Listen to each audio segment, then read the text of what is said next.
ഏവർക്കും സ്നേഹവന്ദനം. ഇന്ന് നമ്മൾ ഈ ഒരു ഭാഗത്തിന്റെ രണ്ടാമത്തെ എപ്പിസോഡിലേക്കാണ് വരുന്നത്. കഴിഞ്ഞ എപ്പിസോഡിൽ നിങ്ങൾ ഇത് കാണുവാനും നിങ്ങളുടെ നല്ല കമന്റ്സ് എഴുതുവാനും ഒക്കെ ഇടയായിത്തീർന്നതിലുള്ള പ്രത്യേകമായ നന്ദി ഞാൻ അറിയിക്കുന്നു. ഇതുവരെ സബ്സ്ക്രൈബ് ചെയ്യാത്തവർ ദയവുണ്ടായിട്ട് ഇത് സബ്സ്ക്രൈബ് ചെയ്യുക മാത്രമല്ല, ഇത് നിങ്ങളുടെ പല ഗ്രൂപ്പുകളിലേക്ക് ഇട്ടുകൊടുത്തു കഴിഞ്ഞാൽ അവർക്കും ഇത് പ്രയോജനപ്പെടും എന്നുള്ളത് അറിയാനായിട്ട് ഇടയായിത്തീർന്നു. അത് ചെയ്യണമെന്ന് അഭ്യർത്ഥിക്കുകയാണ്. ഞാൻ ഈ ഒരു വിഷയത്തെ സംബന്ധിച്ച് നിങ്ങളുമായിട്ട് സംസാരിക്കാൻ ഇടയായിത്തീർന്നതിന്റെ ആമുഖം കഴിഞ്ഞ പ്രാവശ്യത്തിൽ ഞാൻ പറയുകയുണ്ടായി. അത് നമ്മുടെ സ്നേഹിതനായിരിക്കുന്ന ജനാബ് എം അക്ബർ സാഹിബിന്റെ പ്രവർത്തനമാണ് ഇതിലേക്ക് എന്നെ കൊണ്ടുവരുവാൻ ഇടയാക്കി തീർത്തത്. അദ്ദേഹം വളരെ കൃത്യമായിട്ട് ബൈബിളിന്റെ ആധികാരികതയെ പലപ്പോഴും ചോദ്യം ചെയ്യുകയും ബൈബിൾ തിരുത്തപ്പെട്ടതാണെന്നൊക്കെ അദ്ദേഹം പല വേദികളിൽ പങ്കുവെക്കുകയൊക്കെ ചെയ്തു. അപ്പൊ അങ്ങനെ തന്നെയാണോ എന്ന് പരിശോധിക്കേണ്ടത് സാമാന്യ ജനങ്ങളുടെ, പ്രത്യേകിച്ച് ക്രിസ്തു ഭക്തരുടെ ഉത്തരവാദിത്തമായതുകൊണ്ട്, ഞാനൊരു ക്രിസ്തു ഭക്തനായതുകൊണ്ടും ക്രിസ്തു വിശ്വാസി ആയതുകൊണ്ടും കർത്താവിന്റെ മകനാണെന്നുള്ള ആ ബോധ്യം എനിക്കുള്ളത് കൊണ്ടുമാണ് ഞാൻ ഈ വിധത്തിലുള്ള ഉദ്യമത്തിന് മുതിരുന്നത്. അപ്പൊ ഇത് സകല മനുഷ്യർക്കും വേണ്ടിയിട്ടുള്ള ഒരു ഗ്രന്ഥമാണെന്ന് കഴിഞ്ഞ പ്രാവശ്യത്തെ വീഡിയോയിൽ നമ്മൾ കേൾക്കുകയുണ്ടായി. അതിനകത്ത് നമ്മൾ പഠിച്ചത് ബൈബിളിന്റെ നാമവൈശിഷ്ട്യത്തെ കുറിച്ചായിരുന്നു. ആ പേരെങ്ങനെയാണ് വന്നത്? ഇതുവരെ അത് കാണാത്തവരുണ്ടെങ്കിൽ ദയവുണ്ടായിട്ട് അതും കൂടെ കണ്ടിട്ട് ഈ രണ്ടാമത്തെ ഭാഗത്തിലേക്ക് വരണമെന്ന് ഞാൻ നിങ്ങളോട് അഭ്യർത്ഥിക്കുകയാണ്. ജനാബ് എം അക്ബർ സാഹിബിനോട് പ്രത്യേകമായ നന്ദി എനിക്കുണ്ട്. എനിക്ക് മാത്രമല്ല, സാക്ഷി അപ്പോളജറ്റിക്സ് നെറ്റ്വർക്കിനും അങ്ങയോടുള്ള പ്രത്യേകമായ നന്ദി അറിയിക്കുകയാണ്. അങ്ങ് ഈ ദാവാ പ്രവർത്തനവുമായിട്ട് ഒരു പക്ഷെങ്കിൽ മുന്നോട്ട് വന്നിട്ടില്ലായിരുന്നെങ്കിൽ കേരളത്തിലെ ക്രൈസ്തവ ജനത പോലും കൃത്യമായിട്ട് ബൈബിൾ എന്താണെന്ന് അറിയുകയില്ലായിരുന്നു. മാത്രമല്ല, ബൈബിൾ സംബന്ധിയായ പല വിഷയങ്ങളും, രക്ഷയെക്കുറിച്ചുള്ളതും നിത്യജീവനെക്കുറിച്ചുള്ള കാര്യങ്ങൾ ആർക്കും തന്നെ മനസ്സിലാക്കാൻ കഴിയുകയില്ലായിരുന്നു. ഇതിപ്പോൾ ക്രൈസ്തവർക്ക് മാത്രമല്ല, ക്രൈസ്തവേതരായിട്ടുള്ള മറ്റ് പല സമൂഹത്തിൽപ്പെട്ട മുസ്ലിം സഹോദരങ്ങൾക്കായാലും ഹൈന്ദവ സഹോദരങ്ങൾക്കായിട്ടൊക്കെ ഈ വചനങ്ങൾ കേൾക്കാനുള്ള അവസരങ്ങൾ ഒരുക്കി തന്നത് ജനാബ് ശ്രീ എം അക്ബർ സാഹിബ് തന്നെയാണ്. അതുകൊണ്ട് അങ്ങയോട് എക്കാലവും ഞങ്ങൾ കടപ്പെട്ടിരിക്കുന്നു എന്നുള്ളത് പറയുന്നതിന് യാതൊരു സംശയമില്ല. കഴിഞ്ഞ പ്രാവശ്യം ഞാൻ എൻ്റെ വീഡിയോയ്ക്ക് തമ്പനയിൽ നന്ദിയുണ്ട് അക്ബർ സാഹിബ് എന്ന് പറഞ്ഞപ്പോൾ ചില സുഹൃത്തുക്കൾ എന്നോട് ചോദിച്ചു, അച്ഛാ അത്രയൊക്കെ വേണോ അദ്ദേഹത്തിന് നന്ദി പറയണം? ഞാൻ പറയുന്നു, അദ്ദേഹത്തോട് നന്ദി മാത്രമല്ല കടപ്പാടുണ്ടെന്ന് പറയണമെന്ന് ആഗ്രഹിക്കുകയാണ്. അതുകൊണ്ട് ഈ വീഡിയോയ്ക്ക് ഞാൻ ആ വിധത്തിൽ തന്നെയാണ് നാമകരണം ചെയ്യാൻ പോകുന്നത്. അങ്ങയോട് ഞങ്ങൾക്ക് കടപ്പാടുണ്ട്.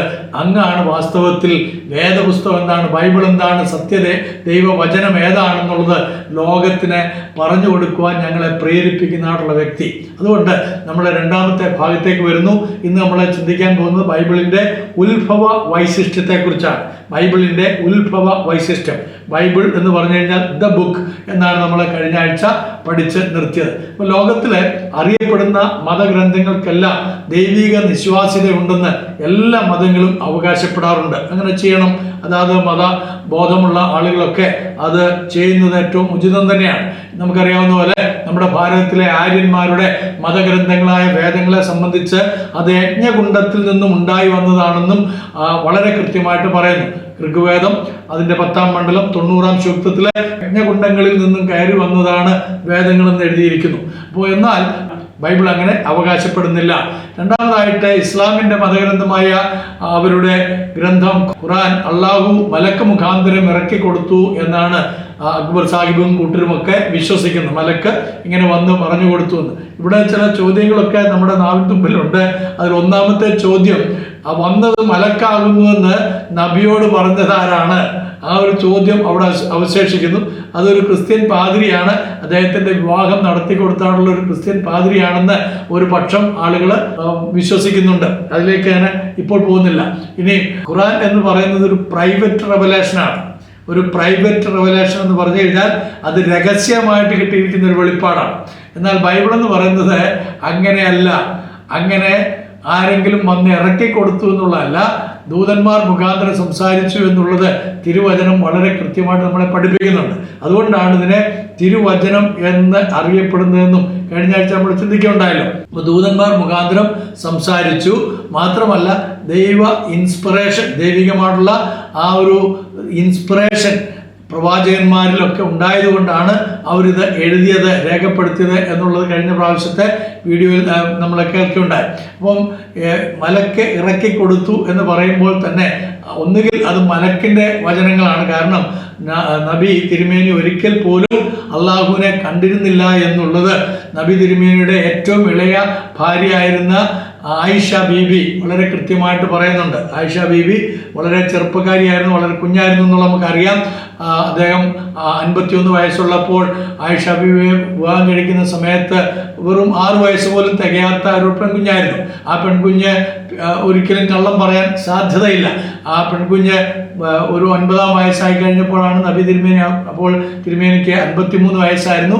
53 വയസ്സുകാരനായിരിക്കുന്ന നബി തിരുമേനി 9 വയസ്സുകാരിയായ ആയിഷ ബീവിയെ വീട്ടിൽ കൂടി എന്ന് പറഞ്ഞു കഴിഞ്ഞാൽ ശാരീരിക ബന്ധത്തിൽ ഏർപ്പെട്ടു എന്നൊക്കെയാണ് ഹദീസുകളിൽ കൃത്യമായിട്ട് രേഖപ്പെടുത്തിയിരിക്കുന്നത്. അപ്പോൾ അതിൻ്റെയൊക്കെ അടിസ്ഥാനത്തിൽ ഒരിക്കലും ആയിഷ ബീവി അങ്ങനെ കളവ് പറയേണ്ട ആവശ്യമില്ലല്ലോ. അപ്പോൾ ആയിഷ ബീവി പറയുന്നത് നബി തിരുമേനി ഒരിക്കലും അള്ളാഹുവിനെ കണ്ടിട്ടില്ല. അങ്ങനെ ആരെങ്കിലും അള്ളാഹുവിനെ നബി കണ്ടു എന്ന് പറയുകയാണെങ്കിൽ അവനോളം കള്ളൻ വേറെ ആരുമില്ല എന്ന് പറയുന്നു. അതുകൊണ്ട് അക്ബർ സാഹിബും കൂട്ടരും ഒക്കെ ഈ കാര്യം അള്ളാഹുവിൽ നിന്നാണ് ഇത് കിട്ടിയിരിക്കുന്നത് എന്നൊക്കെ പറയുമ്പോൾ കളവാണ് പറയുന്നത് എന്ന് മുസ്ലിം സമൂഹത്തിൻ്റെ അമ്മയായിട്ട് മാതാവായിട്ട് അറിയപ്പെടുന്ന ഏറ്റവും ചെറുപ്പക്കാരിയായിരുന്ന അനേക ഭാര്യമാരിൽ ഏറ്റവും ഇളയവളായിരുന്ന ആയിഷ ബീവി തന്നെ പറയുന്നുണ്ട്. അപ്പോൾ അതുകൊണ്ട് അക്ബർ സാഹിബിൻ്റെ വാക്കുകളൊന്നും തന്നെ ഇവിടെ വിലപ്പോകുകയില്ല എന്നുള്ളത് മുസ്ലിം സഹോദരങ്ങൾക്ക് തന്നെ നന്നായിട്ട് മനസ്സിലായി വരുന്നുണ്ട്. ഞാൻ അതിലേക്ക് കൂടുതലായിട്ട് പോകുന്നില്ല. ബൈബിള് അങ്ങനെ ഒരു മലക്ക് കൊണ്ടുവന്ന് കൊടുത്താണെന്ന് വിശ്വസിക്കുന്നില്ല. പിന്നെ എന്താണ് ബൈബിളിനെ കുറിച്ചുള്ള പ്രഖ്യാപനം? ബൈബിളിനെ കുറിച്ച് തന്നെ പറയുന്നത് ഇതൊരു ദൈവിക അരുളപ്പാടാണ്. It is a declaration from the Lord. ഇത് ദൈവത്തിൽ നിന്നുള്ള അരുളപ്പാടാണ്. അതിൻ്റെ മൂല സ്രോതസ് എന്ന് പറയുന്നത് ദൈവം തന്നെയാണ്. ചരിത്രകാലം മുതൽ ദൈവം ദൂതന്മാർ മുഖാന്തരമായും ഏറ്റവും അവസാനമായി യേശുക്രിസ്തു മുഖാന്തരവും മനുഷ്യരാശിക്ക് നൽകിയ വെളിപ്പാടുകളുടെ ക്രോഡീകരണമാണ് തിരുവെഴുത്ത് എന്നറിയപ്പെടുന്ന വിശുദ്ധ ബൈബിൾ. മനുഷ്യരാശിക്ക് ദൈവത്തിന്റെ പരിപൂർണമായ വെളിപ്പാട് വിശുദ്ധ ബൈബിളിലൂടെ ക്രോഡീകരിച്ച് കിട്ടിയതോടുകൂടെ പൂർത്തീകരിക്കപ്പെട്ടു. അതുകൊണ്ടാണ് ക്രൈസ്തവരായിട്ടുള്ള പ്രിയപ്പെട്ടവർക്ക് മറ്റൊരു വെളിപ്പാടോ മറ്റൊരു പ്രവാചകനോ ആവശ്യമില്ല എന്ന് അവർ അസന്നിഗ്ധമായിട്ട് പറയുന്നത്. കാരണം അവർക്ക് ലഭിക്കേണ്ടുന്നതായ രക്ഷാവചനം, മനുഷ്യന്റെ രക്ഷയ്ക്ക് ആവശ്യമായിരിക്കുന്ന വചനം യേശുക്രിസ്തുവിൽ കൂടെ പൂർണ്ണമാക്കപ്പെട്ടിരിക്കുന്നു എന്ന് അവർ വിശ്വസിക്കുന്നുണ്ട്. ഞാൻ ചില വാക്യങ്ങൾ നിങ്ങൾക്ക് വേണ്ടി വായിക്കാം. അപ്പോസ്തല നടപടികൾ 7-ാം അധ്യായം അതിന്റെ 30-ാം വാക്യം. Acts of Apostles chapter 7 verse 30, 35 and 38. ഇത് 3 വാക്യങ്ങൾ ഞാൻ നിങ്ങൾക്ക് വേണ്ടി വായിക്കുന്നതാണ്. 40 ആണ്ട് കഴിഞ്ഞപ്പോൾ സീനായ് മലയുടെ മരുഭൂമിയിൽ ഒരു ദൈവദൂതൻ മുൾപടർപ്പിലെ അഗ്നിജ്വാലയിൽ മോശയ്ക്ക് പ്രത്യക്ഷനായി. മോശയ്ക്ക് ദൈവത്തിന്റെ ദൂതൻ വന്ന് പ്രത്യക്ഷനായി. വളരെ കൃത്യമായിട്ട് ആ കാര്യം പറയുന്നു. That was not a private revelation, it was a public revelation. അത് ആദ്യമേ മനസ്സിലാക്കണം. ഇസ്ലാമിൽ പ്രൈവറ്റ് റെവലേഷൻ ആയിട്ടാണ് പറയുന്നതെങ്കിൽ ബൈബിളിൽ പ്രത്യക്ഷപ്പെട്ടിരിക്കുന്ന ദൂതൻ അത് പ്രൈവറ്റ് അല്ല, അത് പൂർണ്ണമായിട്ട് എല്ലാവർക്കും വെളിപ്പെടുന്നവനായിട്ടുള്ള ദൈവത്തിന്റെ ദൂതൻ തന്നെയാണ്. മാത്രവുമല്ല ആ ദൂതൻ വന്ന് ഭയപ്പെടുത്തുകയല്ല, ഭയപ്പെട്ട ആളോട് പറയുന്നത് ഭയപ്പെടണ്ട എന്ന് തന്നെയാണ്. അപ്പോൾ അക്ബർ സാഹിബിന്റെ പ്രവാചകനോട് ഭയപ്പെടണ്ട എന്നൊരിക്കൽ പോലും ദൂതൻ പറഞ്ഞിട്ടില്ല എന്നുള്ളത് നമുക്കറിയാവുന്നത് കൊണ്ട് ആ ദൈവദൂതൻ മോശയ്ക്ക് വെളിപ്പെട്ട ദൈവദൂതൻ അല്ല എന്നുള്ളതും നമുക്ക് മനസ്സിലാക്കാൻ സാധിക്കും. അപ്പോൾ ദൈവത്തിന്റെ ദൂതൻ മുൾപ്പറപ്പിലെ അഗ്നിജ്വാലയിൽ മോശയ്ക്ക് പ്രത്യക്ഷനായി എന്ന് 30-ാം വാക്യം പറയുന്നു. വീണ്ടും അതിന്റെ 35-ാം വാക്യത്തിൽ പറയുന്നത് നിന്നെ അധികാരിയും ന്യായകർത്താവും ആക്കിയതാ എന്നിങ്ങനെ അവർ തള്ളിക്കളഞ്ഞ ഈ മോശയെ ദൈവം മുൾപ്പടർപ്പിൽ പ്രത്യക്ഷനായ ദൂതൻ മുഖാന്തരം അധികാരിയും വീണ്ടെടുപ്പുകാരനുമാക്കി തീർത്തു. ഇസ്രായേൽ മക്കളെ മിസ്രൈമിൽ നിന്ന്, ഈജിപ്തിൽ നിന്ന്, അടിമത്തത്തിൽ നിന്ന് വിമോചിപ്പിച്ചു കൊണ്ടുവരാൻ വേണ്ടിയിട്ട് ദൈവം മോശയെ എടുക്കുമ്പോൾ മോശയോട് സംസാരിക്കുന്നത് ദൈവദൂതൻ മുഖാന്തരമാണ്. ആ ദൂതനെ കുറിച്ചുള്ള വാർത്ത വളരെ കൃത്യമായിട്ട് ബൈബിളിൽ പല ഭാഗങ്ങളിൽ രേഖപ്പെടുത്തിയിട്ടുണ്ട്. അതൊരാൾക്ക് മാത്രമല്ല ദൂതൻ പ്രത്യക്ഷപ്പെട്ടിരിക്കുന്നത്, പലർക്ക് പല സന്ദർഭങ്ങളിലായിട്ട് പ്രത്യക്ഷപ്പെടുകയും ചെയ്തിട്ടുണ്ട്. ഇനി അതിന്റെ 38 നമുക്ക് നോക്കാം.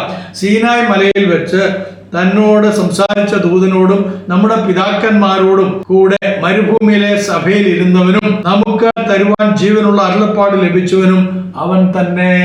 അതാരാണ്?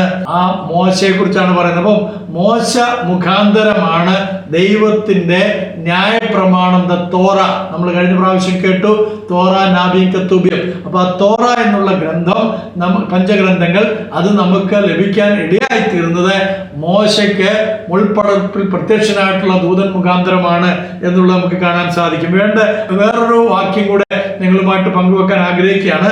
അത് ബൈബിളിൽ തന്നെ പുതിയ നിയമത്തിൽ, ന്യൂ ടെസ്റ്റ്മെന്റിലുള്ള ഗലാത്യ ലേഖനത്തിന്റെ 3-ാം അധ്യായത്തിന്റെ 19-ാം വാക്യമാണ്. ഞാൻ നിങ്ങൾക്ക് വേണ്ടി ആ വാക്യം ഒന്ന് വായിക്കാം. 3-ാം അധ്യായത്തിന്റെ 19-ാം വാക്യത്തിൽ നമ്മൾ ഇങ്ങനെയാണ് വായിക്കുന്നത്: എന്നാൽ ന്യായപ്രമാണം എന്തിന്? വാഗ്ദത്തം ലഭിച്ച സന്തതി വരുവോളം അത് ലംഘനങ്ങൾ നിമിത്തം കൂട്ടിച്ചേർത്തതും ദൂതന്മാർ മുഖാന്തരം മധ്യസ്ഥന്റെ കയ്യിൽ ഏൽപ്പിച്ചതുമത്രേ. അപ്പം ഇവിടെ ഈ ന്യായപ്രമാണം മോശ എന്ന് പറയുന്ന മധ്യസ്ഥന്റെ കൈകളിലേക്ക് ദൂതന്മാർ നിമിത്തമാണ് ദൈവം തമ്പുരാൻ ഏൽപ്പിച്ചത്. സർവശക്തനായ ദൈവം, മനുഷ്യനോട് കൂടെ വസിക്കാൻ കൊതിക്കുന്ന ദൈവം, മനുഷ്യന്റെ സഖിത്വം കൊതിക്കുന്നവനായ ദൈവം, മനുഷ്യനെ നശിപ്പിക്കാനല്ല, അവനെ തന്നോട് ചേർത്ത് നിർത്തുവാൻ കൊതിക്കുന്നവനായ ദൈവം, അത് മോശ നിമിത്തം വളരെ കൃത്യമായി സകല മനുഷ്യർക്കും വേണ്ടിയിട്ട് തന്നിരിക്കുന്നു.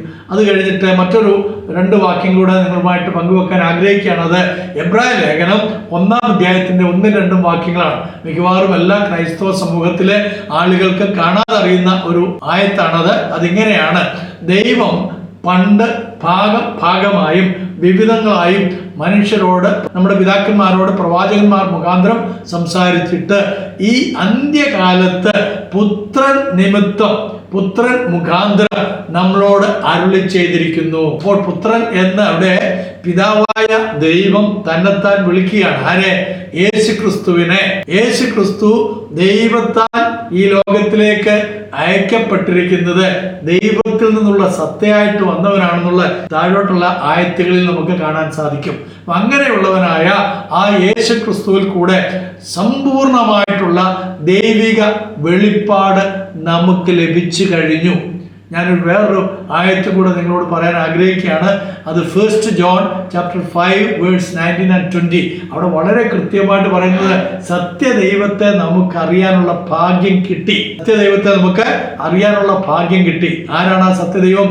അവൻ സത്യദൈവവും നിത്യജീവനുമാവുന്നു. ആരെ കുറിച്ച് പറഞ്ഞിട്ടാണെന്ന് അറിയാമോ? യേശു ക്രിസ്തുവിനെ കുറിച്ച് പറഞ്ഞിട്ട്. നിങ്ങൾ 1 ജോൺ ചാപ്റ്റർ 5 1 മുതലുള്ള ആ ആയത്തുകൾ, ആ വാക്യങ്ങൾ നിങ്ങളൊന്ന് വായിച്ചു കഴിയുമ്പോൾ നിങ്ങൾക്ക് അതിനകത്ത് നല്ലൊരു ക്ലാരിറ്റി കിട്ടും. അതുകൊണ്ട് എന്നെ കേൾക്കുന്ന അക്ബർ സാഹിബും അനുചാരന്മാരും ഒക്കെ മനസ്സിലാക്കേണ്ടുന്ന ഒരു കാര്യം, ഞങ്ങൾക്ക് ദൈവികമായിട്ടുള്ള പൂർണ്ണ വെളിപ്പാട് യേശു ക്രിസ്തുവിൽ കൂടെ കിട്ടി. അത് വിശുദ്ധ ബൈബിളിൽ വളരെ കൃത്യമായിട്ട് രേഖപ്പെടുത്തിയിരിക്കുന്നു. അതുകൊണ്ട് തന്നെ ബൈബിൾ എന്ന് പറയുന്നത് യജ്ഞകുണ്ഡത്തിൽ നിന്ന് കയറി വന്നു എന്നോ സ്വർഗത്തിൽ നിന്നും ഇറക്കി കിട്ടിയെന്നോ അല്ല ഞങ്ങൾ അവകാശപ്പെടുന്നത്. പ്രത്യുത ദൈവകൽപ്പനയാൽ മനുഷ്യർ പരിശുദ്ധാത്മ നിയോഗം പ്രാപിച്ച് സംസാരിച്ചതാണ്. മനുഷ്യർ പരിശുദ്ധാത്മ നിയോഗം പ്രാപിച്ച് സംസാരിച്ചതാണ്. That's what we call it is an inspired word of God. ഇത് ദൈവനിശ്വാസ്യമാണ്. പരിശുദ്ധാത്മാ നിയോഗത്താൽ ഇത് ലഭിച്ചതാണ് നമുക്ക്. പരിശുദ്ധാത്മാവ് ആരാണ്? പിതാവും പുത്രനും പരിശുദ്ധാത്മാവും എന്ന് ഏക സത്യ നിത്യ ദൈവത്തിലെ 3 ആളത്വത്തെ കുറിച്ച് നമ്മൾ പറയുമ്പോൾ അതിൽ 3-മനായിരിക്കുന്ന പരിശുദ്ധാത്മാവ് മനുഷ്യവർഗത്തിന് വേണ്ടി അവരുടെ ഹൃദയങ്ങളിൽ പ്രചോദിതമാക്കി, മനുഷ്യന്റെ ഹൃദയത്തിൽ പ്രചോദിതമാക്കി മനുഷ്യരാൽ രചിച്ചു തന്നതാണ് വിശുദ്ധ ബൈബിൾ. അത് മനസ്സിലായി എന്ന് ഞാൻ വിശ്വസിക്കുന്നു. അതാണ് ബൈബിളിന്റെ പ്രഖ്യാപനം. ഇനി 2 പീറ്റർ ചാപ്റ്റർ 1 വേഴ്സസ് 20 and 21, 2 പത്രോസ് 1:20-21 വാക്യങ്ങളിൽ, അതേപോലെ തന്നെ 2 തിമോത്തിയോസ് ചാപ്റ്റർ 3 വേഴ്സ് 15 and 16, ഈ 4 ആയത്തുകളിൽ നമ്മൾ വായിക്കുന്ന ഒരു കാര്യം എന്താണെന്ന് വെച്ച് കഴിഞ്ഞാൽ, പ്രവചനങ്ങളൊന്നും തന്നെ മനുഷ്യന്റെ ഇഷ്ടത്താൽ വന്നതല്ല, അത് ദൈവേഷ്ടപ്രകാരം പരിശുദ്ധാത്മ നിയോഗത്താൽ വന്നതാകുന്നു. എന്നിട്ട് 2 തിമോത്തീസ് അതിന്റെ 3-ാം അധ്യായത്തിന്റെ 15-16 വാക്യങ്ങൾ പറയുന്നത് എല്ലാ തിരുവെഴുത്തും ദൈവനിശ്വാസ്യമാണ്. God breath word of God.